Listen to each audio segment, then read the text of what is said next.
Hello दोस्तों, कैसे हैं आप लोग।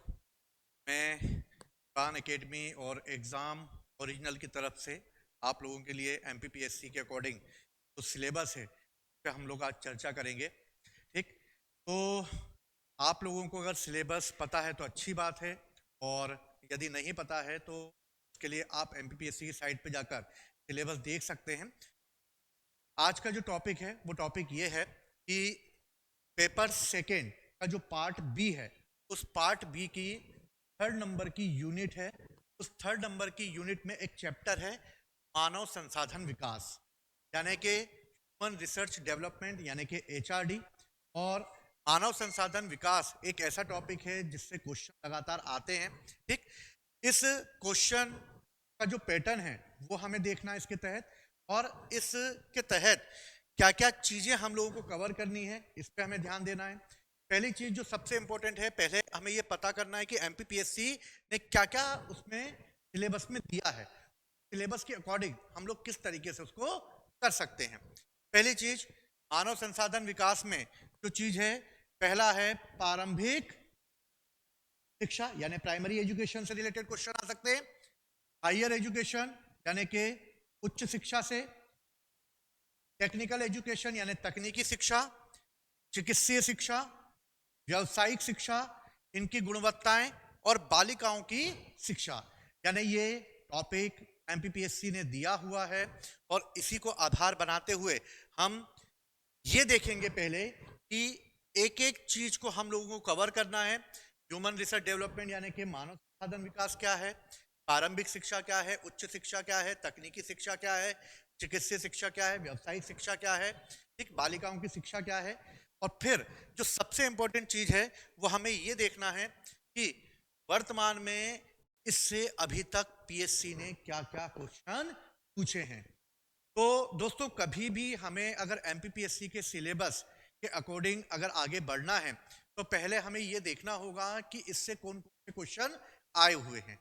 यदि हमें इनसे आए हुए क्वेश्चनों के बारे में पता होगा तो हम इसी के आधार पर ये पता कर सकते हैं कि वो एमपीपीएससी किस तरीके से क्वेश्चन पूछ सकता है, और दूसरा, क्या किस तरीके से उसका पैटर्न चेंज हो सकता है, या फिर वो कौन से क्वेश्चन बना सकता है। तो आइए हम लोग इस पे देखते हैं। सबसे पहले ह्यूमन रिसर्च डेवलपमेंट से कौन कौन से क्वेश्चन आए हैं। 2015 में एक क्वेश्चन पूछा गया था, कुशल मानव शक्ति को परिभाषित कीजिए। ये 3 नंबर में आया था। यानी कि उसने भी पूछा है कि कुशल मानव शक्ति क्या है, इसको हमें परिभाषित करना है। यानी ये ह्यूमन रिसर्च का क्वेश्चन है। दूसरा, 2018 में फिर 3 नंबर पे एक क्वेश्चन आया था, कौशल विकास कार्यक्रम क्या है। कौशल विकास कार्यक्रम यानी कि मानव का विकास करने के लिए सरकार के द्वारा कौन कौन से कदम उठाए गए हैं। और इसके लिए आप लोगों को पता होगा प्रधानमंत्री कौशल विकास योजना, और प्रधानमंत्री कौशल विकास योजना के तहत एक बहुत बड़ा कार्यक्रम चलाया गया है जिसमें युवा वर्ग को शिक्षित किया जाएगा, प्रशिक्षण दिया जाएगा, और इससे वो अपना स्वरोजगार प्रारंभ कर सकेंगे। वर्तमान में प्रधानमंत्री यानी कि पीएमकेवाई यानी प्रधानमंत्री कौशल विकास योजना 1, 2 और 3, वर्तमान में 3 चल रही है ये। ठीक। इसके अलावा 2018 में एक और क्वेश्चन आया था, भारत में मानव संसाधन का स्ट्रक्चर कैसा है, संरचना की विवेचना कीजिए।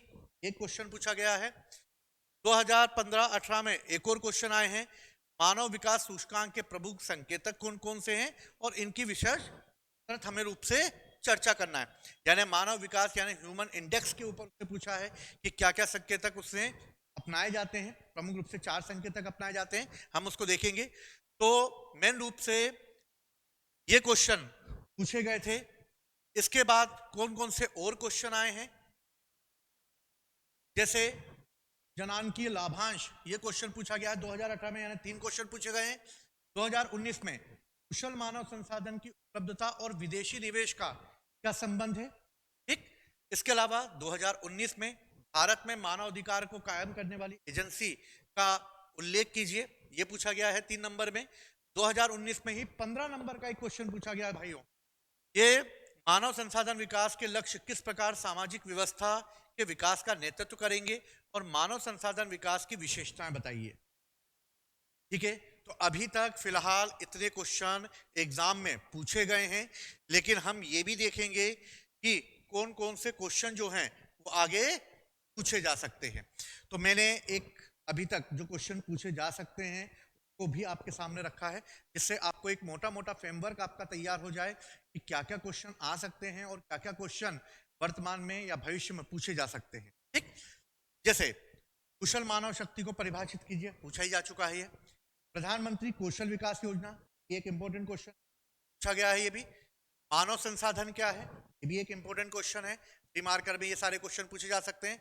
अकुशल श्रम, यानी कुशल श्रम होगा तो अकुशल श्रम भी होगा, इससे भी क्वेश्चन पूछा गया है। जनांकीय लाभांश क्या है, ये भी एक मोटा मोटा क्वेश्चन है इसमें। मानव पूंजी निर्माण, यानी मानव पूंजी निर्माण पर भी एक क्वेश्चन आ सकता है 3 मार्कर में। तो इस तरह हम क्वेश्चनों को डिवाइड करेंगे कि क्वेश्चन जो हैं वो 3 मार्कर में कौन कौन से आ सकते हैं, 5 मार्कर में कौन कौन से आ सकते हैं और 11 मार्कर में कौन कौन से आ सकते हैं। 3 मार्कर में अगर हम और देखें तो जैसे मानव संसाधन प्रबंधन के उद्देश्य क्या क्या है, ये बताना है।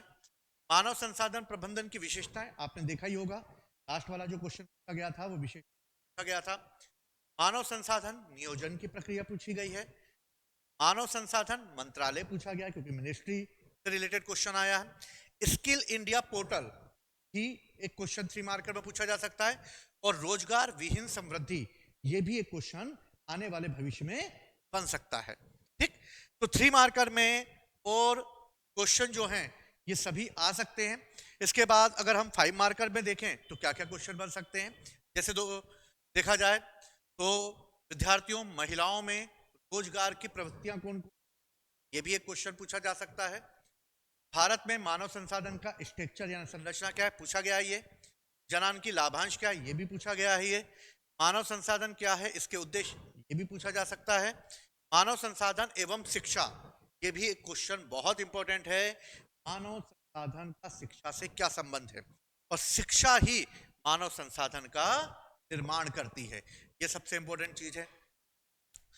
11 मार्कर में पूछे तो क्वेश्चन किसी भी तरीके से घुमाकर वो पूछ सकता है। हमें अगर उसकी टॉपिक के बारे में, यदि उसके सारे डायमेंशन पता होंगे, हमें उस टॉपिक के बारे में पूरी जानकारी होगी, विद्यार्थियों हम कोई सा भी आ जाए उसे कर सकते हैं।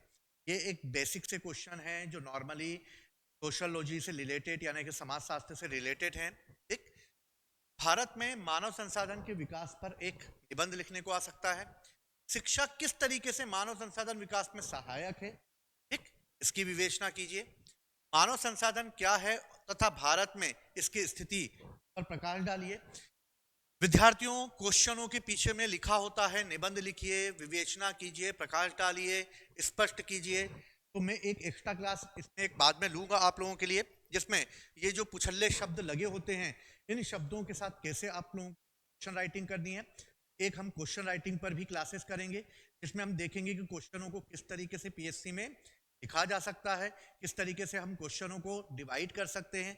3 मार्कर कैसे लिखे हम, 5 मार्कर कैसे लिखे, 11 मार्कर कैसे लिखे, और दूसरा लॉन्ग क्वेश्चनों में जो पीछे लिखा होता है ये शब्द होते हैं, इन शब्दों के आधार पर कैसे क्वेश्चनों को लिखा जाए। ठीक, वो आने वाली क्लास में करेंगे। मानव संसाधन प्रबंधन की विशेषताएं बताइए, उनके कार्यों को स्पष्ट कीजिए। मानव संसाधन नियोजन को समझाइए। मैंने आप लोगों के सामने मोटे मोटे तौर पर क्या क्या क्वेश्चन आ सकते हैं, क्या क्या क्वेश्चन बन सकते हैं और क्या क्या क्वेश्चन आ चुके हैं, इन पर हम लोगों ने बात की। अब पहली चीज हमें यह जानने की जरूरत है कि आखिर मानव संसाधन विकास है क्या।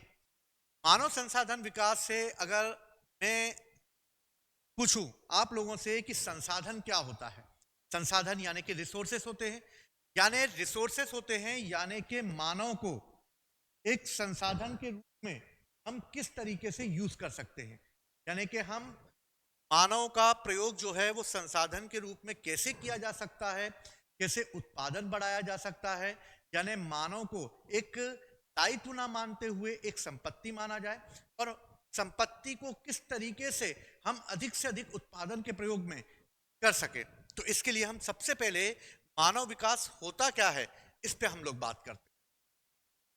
ठीक है, ये नोट्स हैं, आपको पीडीएफ के रूप में भी अवेलेबल हो जाएंगे ये। ठीक, लेकिन पहले हम इस हैं कि चीज क्या होती है। देखो, मानव संसाधन का अर्थ क्या है, पहले हमें इसे जानना है। यदि हम मानव संसाधन के अर्थ को अच्छे से समझ जाएंगे तो हम इस बात को समझ जाएंगे कि पूछ रहा है क्वेश्चन को हमें किस तरीके से प्रेजेंट करना है। तो सबसे पहले विद्यार्थियों, हमें ये जानने की जरूरत है कि मानव संसाधन आखिर होता क्या है और मानव संसाधन को हम किस तरीके से समझ सकते हैं।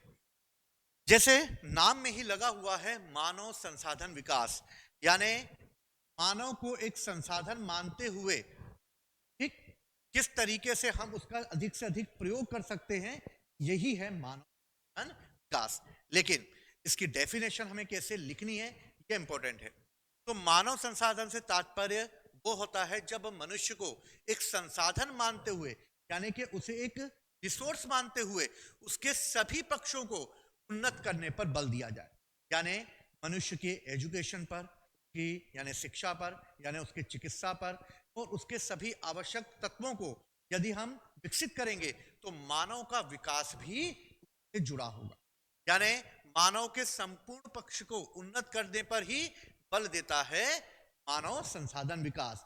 और बल क्यों देता है? क्योंकि हमें उसकी वजह से कार्य और जो परिणाम है उसका स्तर ऊंचा हो सकता है। यानी हम मनुष्य का प्रयोग करके या मानव का प्रयोग करके अपने संसाधनों को और बढ़ा सके, इससे अधिक से अधिक परिणाम हमें प्राप्त हो।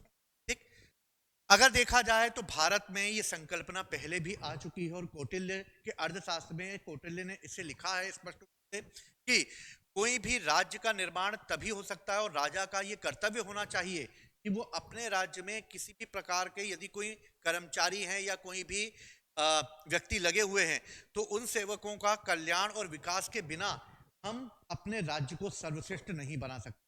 यानी राज्य तभी सर्वश्रेष्ठ बन सकता है जब उस राज्य के कर्मचारियों का विकास अच्छी तरीके से किया जाए। यानी मोटे तौर पर यदि वो राज्य को विकसित करने की बात कर रहे हैं, यानी कि राष्ट्र के निर्माण की बात कर रहे हैं, तो बिना कर्मचारियों और सेवकों के विकास के ये नहीं हो सकता। आज के इस दौर में जब प्रतिस्पर्धा का दौर चल रहा है और इस दौर में यदि राष्ट्र में या किसी भी देश के मानव का विकास अगर उन्नत रूप से नहीं होगा, शायद वो राष्ट्र विकसित ना हो पाए।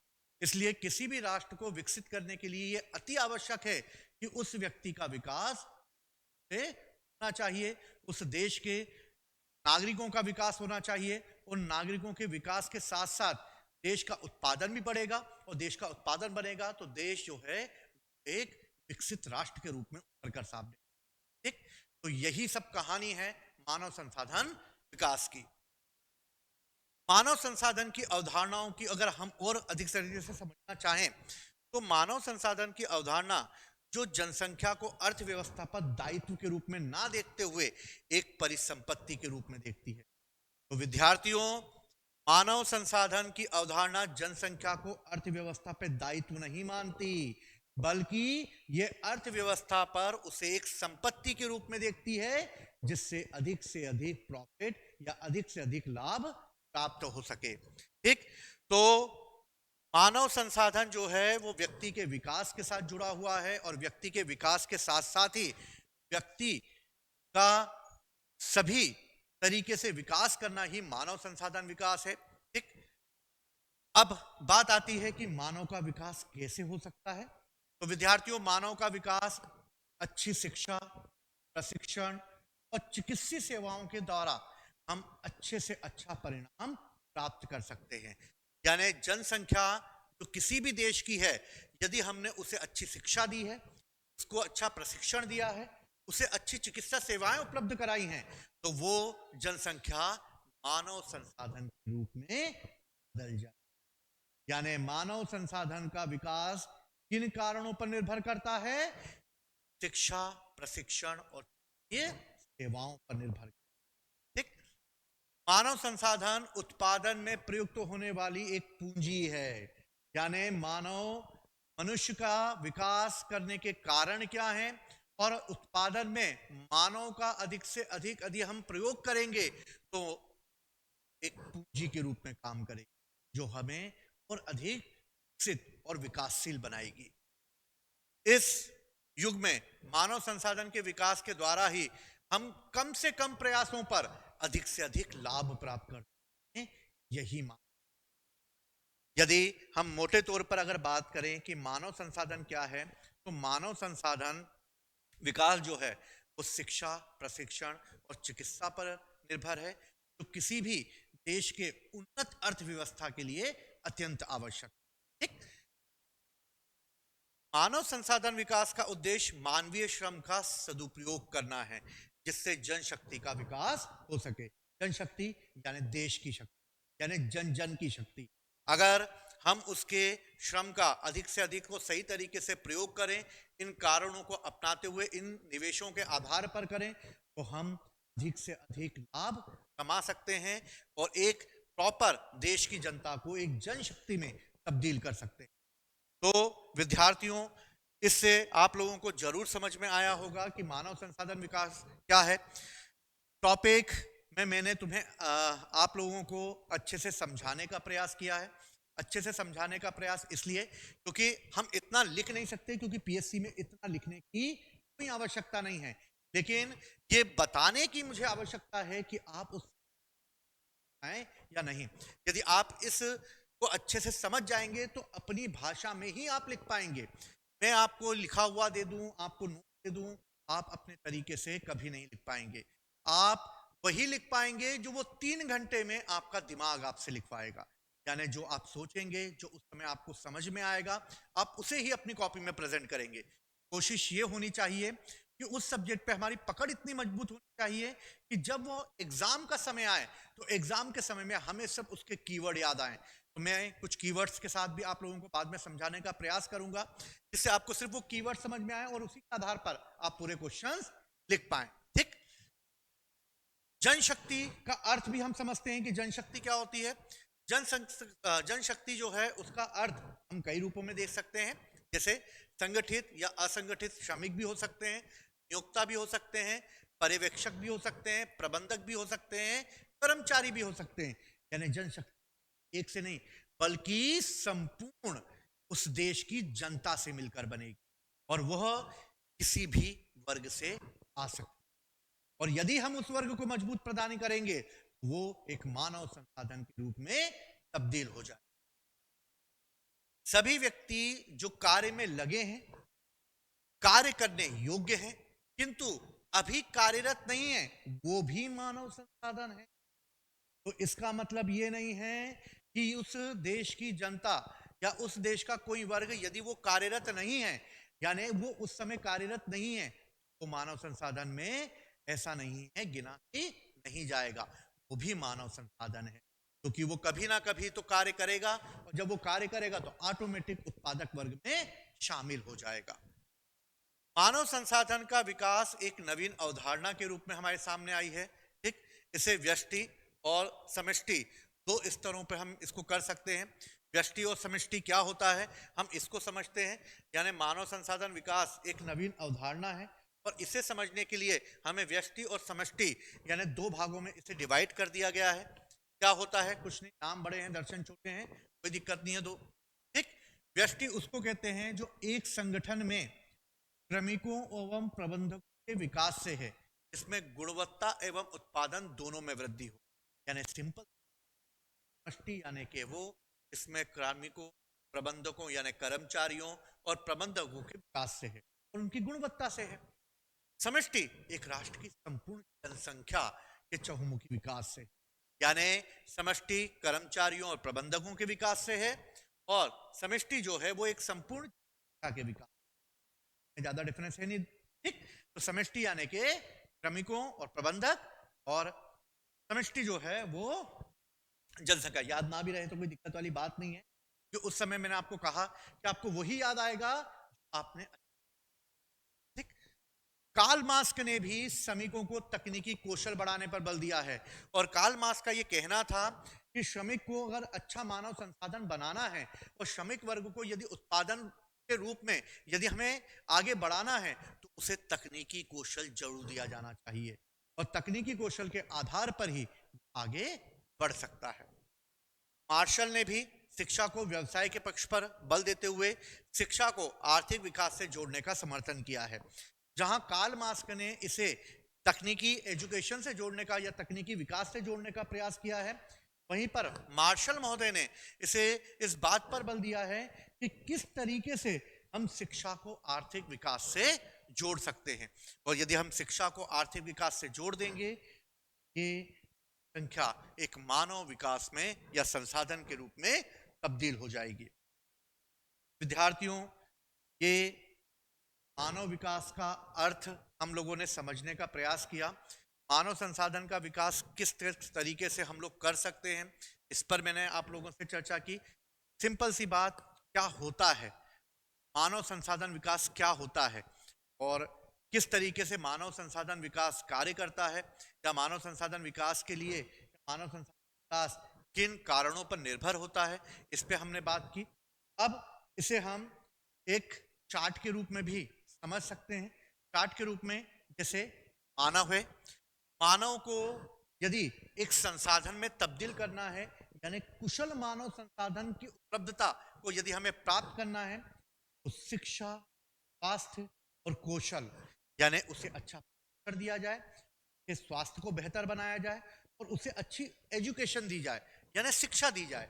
और शिक्षा, स्वास्थ्य और कौशल, यदि हम इन सभी को मानव के साथ जोड़ दें, एक कुशल उपलब्ध हो जाएगा। और यदि कुशल मानव संसाधन उपलब्ध हो जाएगा, तो सामाजिक, आर्थिक और राजनीतिक तीनों क्षेत्रों में विकास होगा।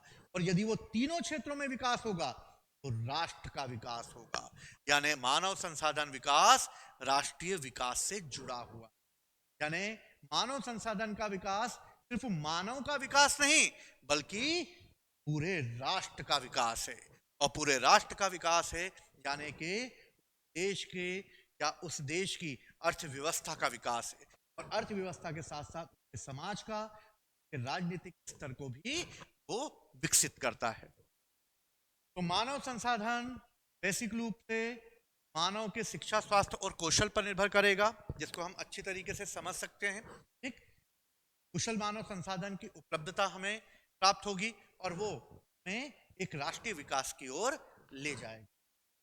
तो आशा करता हूं कि आप लोगों को इसका अर्थ बेहतर तरीके से समझ में आ रहा होगा। ठीक, तो यदि आप लोग इसको समझ गए हैं तो कमेंट्स कर सकते हैं। आप लोग जब भी आप इस वीडियो देखेंगे, आप ये बता सकते हैं कि मानव संसाधन विकास से आप क्या समझे हैं। ठीक, तो मैं चाहूंगा कि आप इसे 3 वर्ड्स में कमेंट्स में लिखकर भी बताएं मुझे। मैं आपको आंसर कैसा होगा ये भी आप लोगों को बताऊंगा। ठीक, मैंने नोट्स को इस तरीके से डिजाइन किया है कि इसमें कब कब कौन कौन से पीएससी के क्वेश्चन आए हैं, इसको भी मैंने इसमें डाला है, जिससे हम पढ़ते समय इस बात का भी हमें ध्यान रहे कि ये क्वेश्चन एमपीपीएससी पहले पूछ चुका है, यानी ये क्वेश्चन हमारा गलत नहीं होना चाहिए, क्योंकि एमपीपीएससी क्वेश्चनों को रिपीट करता है या उसी से उसको जोड़ कर रखता है। यदि हमने पुराने क्वेश्चनों को यदि अच्छे से किया होगा, तो विद्यार्थियों ये मान के चलो कि आपने एमपीपीएससी का 50% सिलेबस मजबूत कर रखा है। 40% से 50% अगर बचा होगा तो वो वही होगा जो कुछ नया आएगा, और नया क्या होगा, थोड़ा बहुत डेटेड होगा या थोड़ा सा अलग होगा। लेकिन विद्यार्थियों जो भी मेंस की प्रिपरेशन कर रहे हैं, वो इस बात का जरूर ध्यान रखें कि पुराने क्वेश्चनों को यदि वो पूछता है तो हम उसको बेहतर तरीके से प्रेजेंट कर पाए। यही एमपीपीएससी का पैटर्न रहा है। कुशल मानव संसाधन पर क्वेश्चन पूछा गया है, जैसे मैंने आपको 3 मार्कर के रूप में पहले दिखाया भी था कि कुशल मानव संसाधन क्या है। हम देखते हैं कुशल मानव संसाधन क्या है। कुशल मानव संसाधन जो है वह व्यक्ति है जिसके पास ज्ञान, कुशल यानी प्रशिक्षण, क्षमताएं ये उपलब्ध होती हैं, उसे ही हम कुशल मानव संसाधन। क्योंकि मानव संसाधन कुशल और अकुशल दोनों हो सकते हैं। अकुशल वो हो सकते हैं जिन्हें एजुकेशन नहीं मिला हो। अकुशल कौन हो सकते हैं, जिनके पास ज्ञान ना हो। अकुशल कौन हो सकते हैं, जिनमें वो क्षमता उपलब्ध ना हो, तो अकुशल हो जाएंगे। लेकिन कुशल कौन होंगे, वो कुशल मानव संसाधन जो ज्ञान को क्षमताओं के साथ मौजूद होंगे। यदि उनके पास ज्ञान है, उनके पास प्रशिक्षण है, उनके पास क्षमता है, तो वो जरूर एक कुशल मानव रूप में दिखाई देगा। तो आप इसको बेहतर तरीके से, अब 3 मार्कर में अगर वो आएगा तो आप बेहतर तरीके से लिख भी पाएंगे। कुशल मानव संसाधन ऐसे व्यक्ति को हम और रिफाइन करते हैं समझने के लिए। कुशल मानव संसाधन एक ऐसे व्यक्ति को संदर्भित करता है जिसके पास मानव संसाधन के क्षेत्र में विशेष ज्ञान, विशेषज्ञता और दक्षता होती है। यानी कि कुशल मानव अपनी अपनी फील्ड में माहिर हो सकते हैं, उन्हें उस फील्ड का प्रॉपर ज्ञान हो सकता है। जैसे मान लीजिए अगर कोई कॉमर्स का विद्यार्थी हो और कॉमर्स का विद्यार्थी होगा तो उसको अकाउंटेंट के बारे में ज़्यादा नॉलेज होगा, लेकिन अगर उसी जगह दूसरा विद्यार्थी है जो कि मेडिकल फील्ड से या फिर वो इंजीनियरिंग फील्ड से जुड़ा हुआ है, क्या उसमें अकाउंट के गुण होंगे? नहीं होंगे।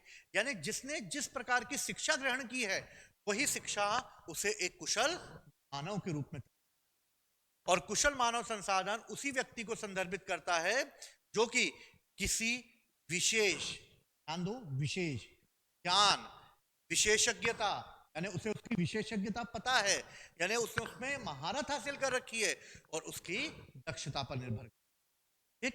यानी मानव जो है वो कुशल मानव तभी बन सकता है जब उसने उस विषय का स्पेशल उसकी ज्ञान को या उसकी को हासिल कर लिया हो।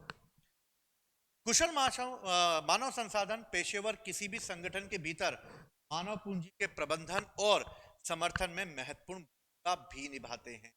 यानी यदि कुशल मानव संसाधन उपलब्ध है तो वो एक संगठन को एक पूंजी के रूप में, एक प्रबंधन के रूप में मजबूती प्रदान, तो एक कुशल मानव संसाधन वो है जो ज्ञान, कौशल, प्रशिक्षण पर आधारित है, यानी कि जो ज्ञान, कौशल और क्षमता पर आधारित है, जो किसी विशेष ज्ञान या विशेषज्ञता या दक्षता को हासिल कर चुका है और जो किसी संगठन में एक मानव पूंजी के प्रबंधन के लिए भी एक प्रॉपर समर्थन दे सकता है, ठीक।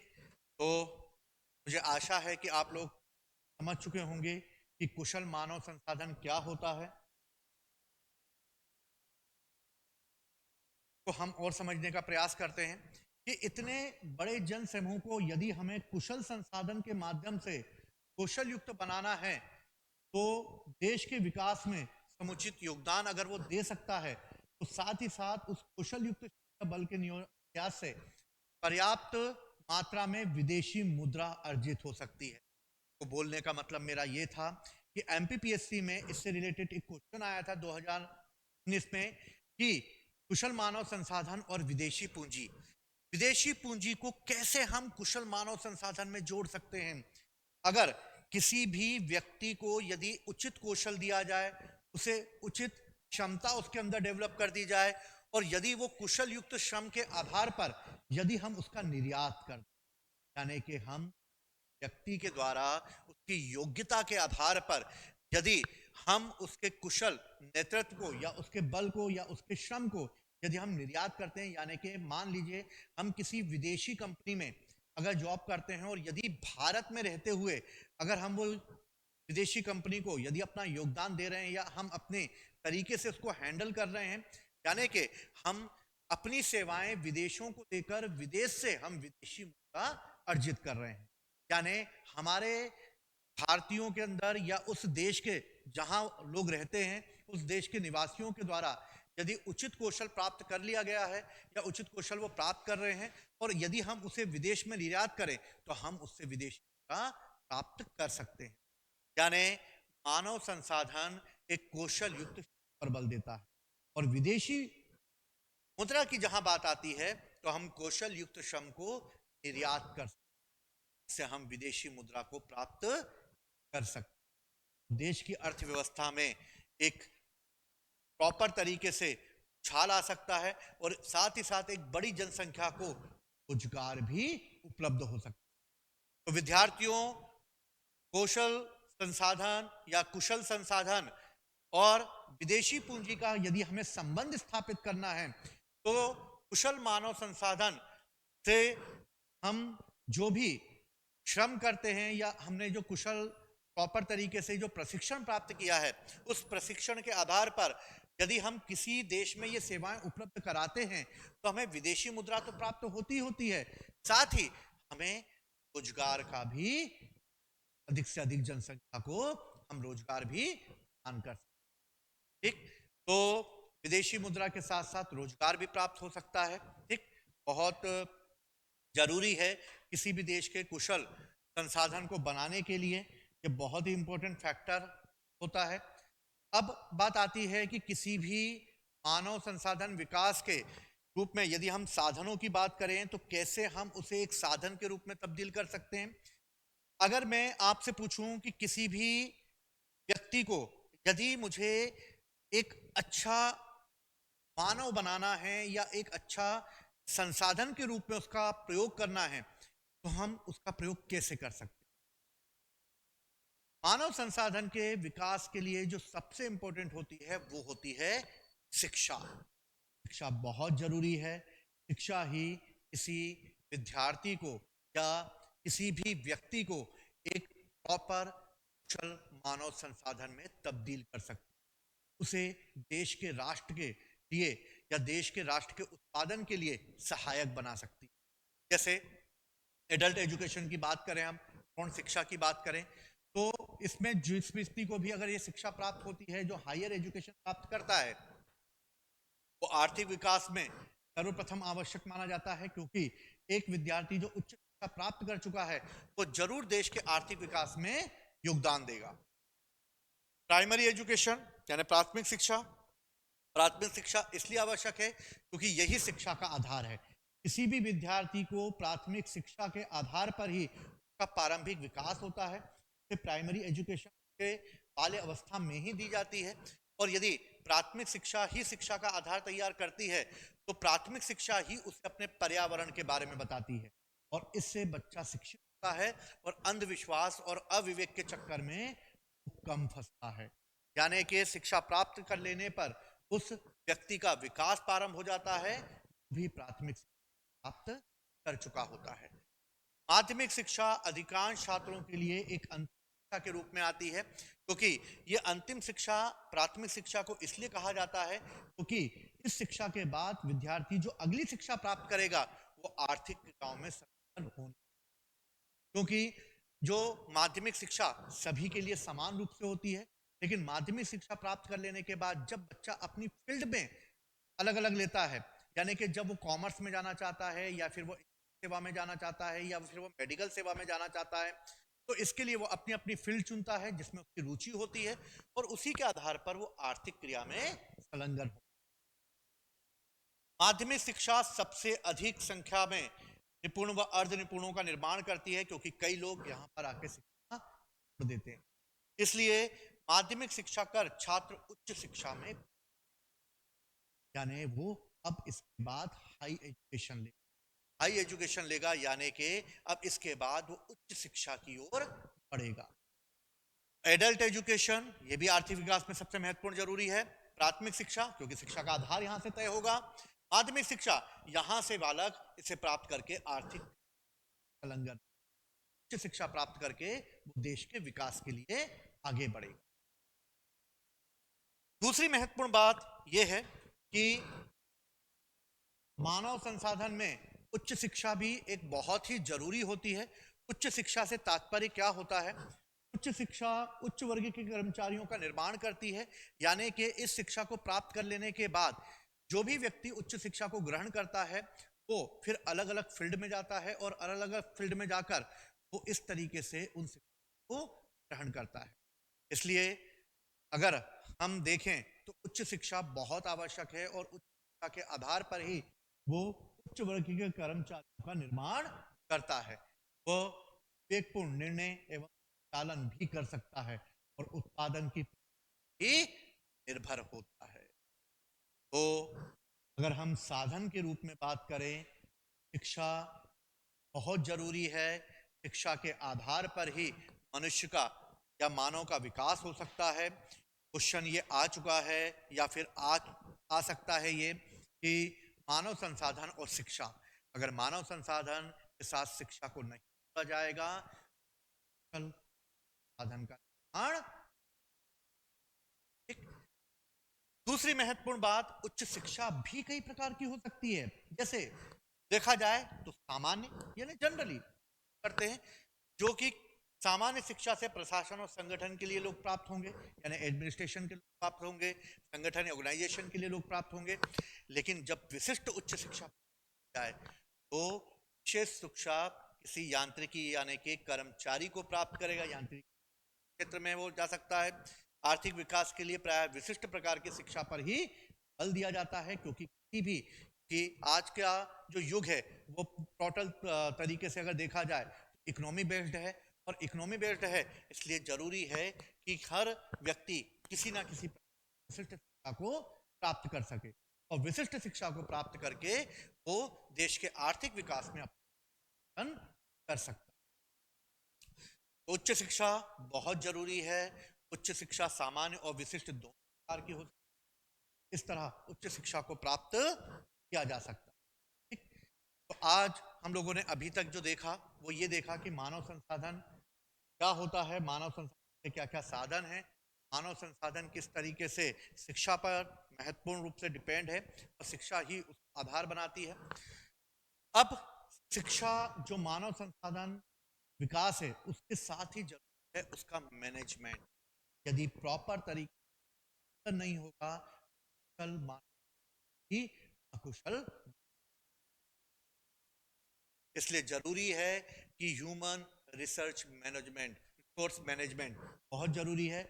और रिसोर्स को यदि प्रॉपर तरीके से मैनेजमेंट ना दिया जाए वो भी कुशल से अकुशल साधन में बदल। पहले अब हम इसको मानव संसाधन प्रबंधन क्या होता है का प्रयास करते हैं। मानव संसाधन प्रबंधन का मुख्य उद्देश्य क्या है? सबसे पहले मैनेजमेंट, क्योंकि आप में से कई लोगों ने बीए भी किया होगा, आप लोग इस बात को जानते भी होंगे कि मैनेजमेंट होता क्या है। मैनेजमेंट शब्द आजकल सबको पता है। प्रॉपर तरीके से उसको मैनेज करना या प्रॉपर तरीके से चलाना जो है वो बहुत जरूरी है।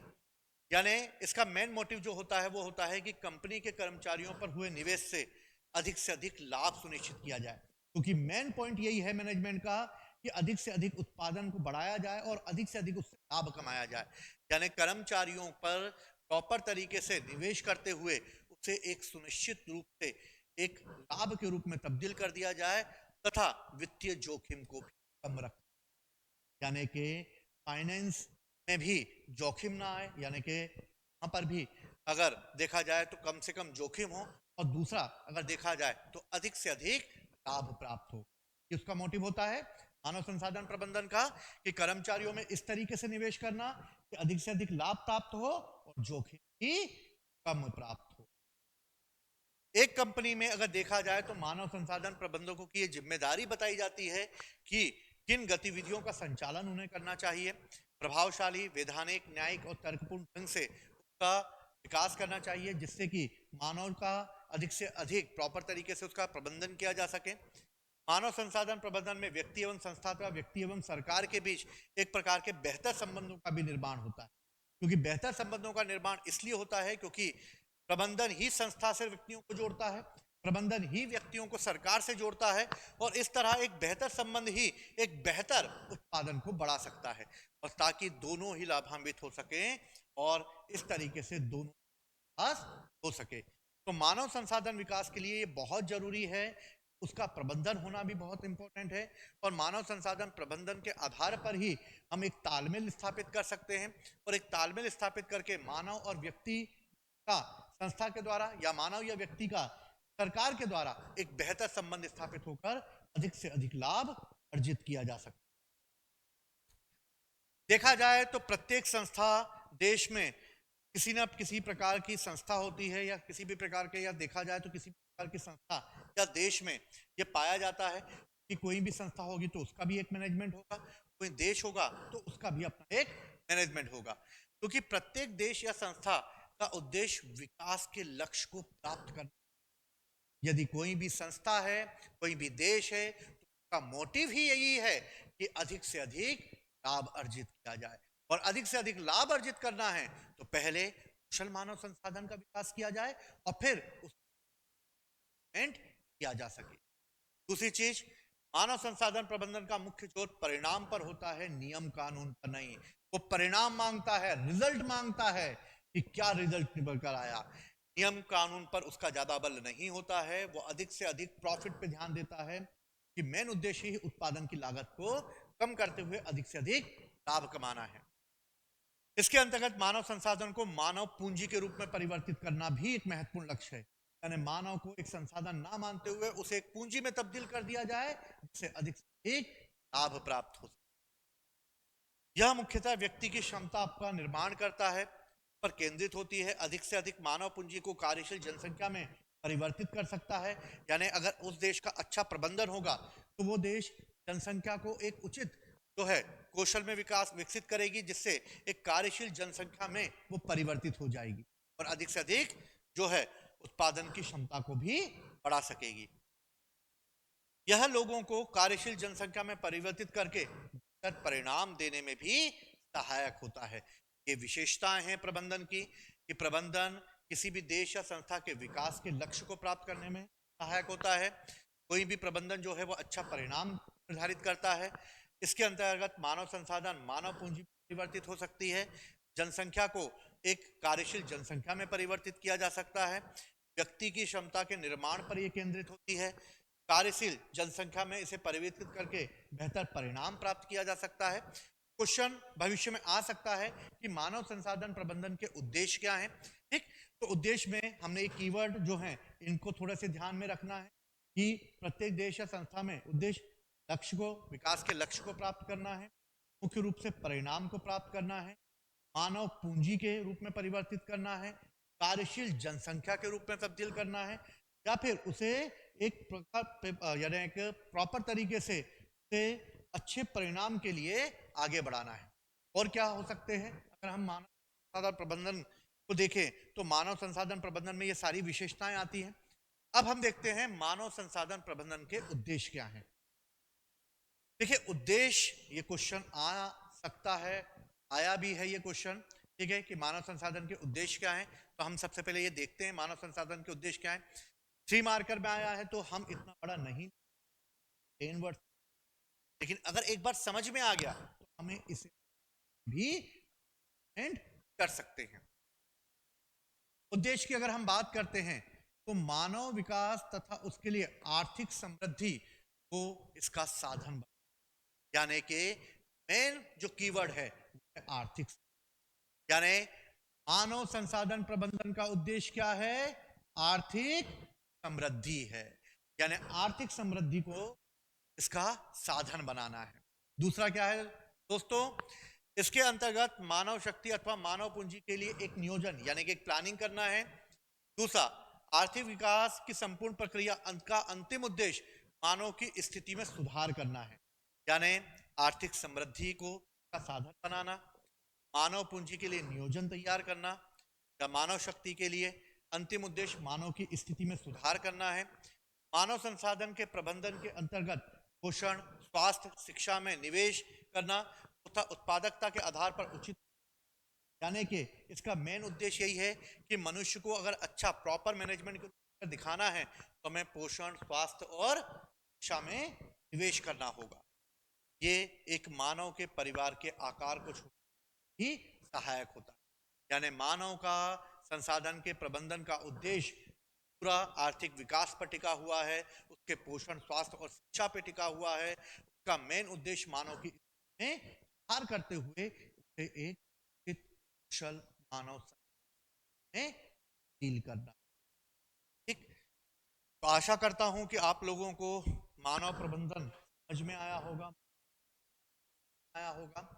अब मानव संसाधन प्रबंधन के महत्वपूर्ण कार्य क्या हो सकते हैं, क्योंकि प्रबंधन यानी कि मैनेजमेंट की बात है और जिनका मैनेजमेंट मजबूत होता है वो देश जो है वो तरक्की यानी कि विकास के लिए भी आगे बढ़ता है।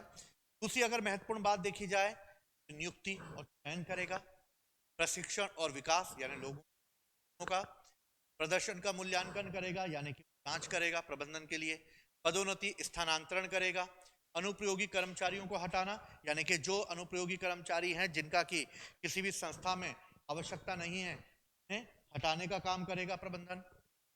औद्योगिक और कर्मचारियों के बीच संबंध स्थापित करेगा, सभी व्यक्तियों आंकड़ों का रिकॉर्ड रखना यानी कि सभी व्यक्तियों के आंकड़े रखने के, वेतन तथा उससे मुआवजा, पेंशन, बोनस ये भी सब इसी में आएगा।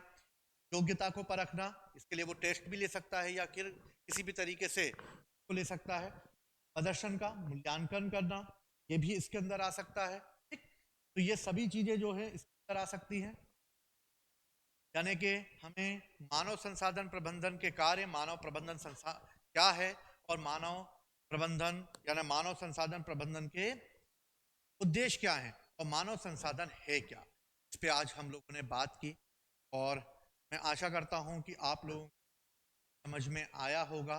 ठीक, तो नेक्स्ट क्लास जो है हम इसके आगे उसके नियोजन की और मानव संसाधन प्रबंधन का शिक्षा और उसका योगदान है, इस पे हम लोग अगली क्लास में चर्चा करेंगे। तो आशा करता हूँ कि आप लोग अच्छे से तैयारी करें और अच्छे से सफलता और जो है आपको प्राप्त हो। ठीक, जय हिंद, जय भारत।